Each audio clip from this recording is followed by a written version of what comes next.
అంటే ఆయనతో మాట్లాడితే ఆయన కూడా కరెక్టేనండి అని అంటే సార్ రవి గారు ఇందాక మీ సినిమా లైనప్స్ గురించి చెప్పారు కదా, అయితే చాలామంది ఫ్యాన్స్ కోరుకుంటుంది ఏంటంటే పవన్ గారు ఇటు సుకుమార్ కాంబినేషన్తో రావాలని చాలామంది కోరుకుంటున్నారు సార్. సుకు గారితో సినిమా ఉండాలి, అది ఎక్కువ ఫ్యాన్స్ చాలామంది కోరుకుంటున్నారు సార్. అది జరిగితే అసలు రెండు కళ్ళు సరిపోవు ఎవరికి.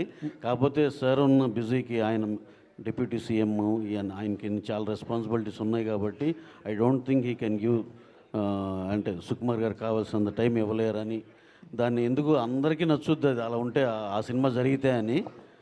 కానీ అది జరగదని కూడా మనకు తెలుసు కదా, కానీ జరిగితే కనుక చాలా బాగుంటుందని అందరు హ్యాపీ. మీరు ఏమైనా ట్రై చేస్తారా ఒకవేళ అవకాశం? అంటే ఇప్పుడు సార్కి ఉన్న డేట్ల అవైలబిలిటీని బట్టి అసలు కష్టం కదండి, అది మనకి ఆల్రెడీ తెలిసినా ట్రై చేయటం ఎందుకు.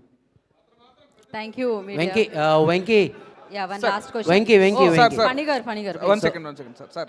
రాబిన్ హుడ్ అనేటువంటి వ్యక్తి సామాజిక అన్యాయాలను ఎదుర్కొనే వ్యక్తిగా పోర్ట్రే చేయబడ్డాడు, అసలు ఉన్నాడో లేడో తెలియకపోయినా సరే. అండ్ ఈ రాబిన్ హుడ్ కూడా అలాంటి సామాజిక అన్యాయాలను ఎదుర్కొంటా ఉంటాడా in his own way are?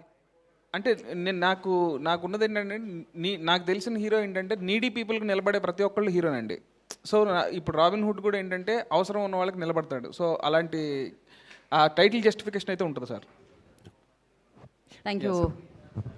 Yeah Nitin గారు లాస్ట్లో పవన్ కళ్యాణ్ గారు రెఫరెన్స్ ఏమన్నా ఉంటుందా ఇందులో?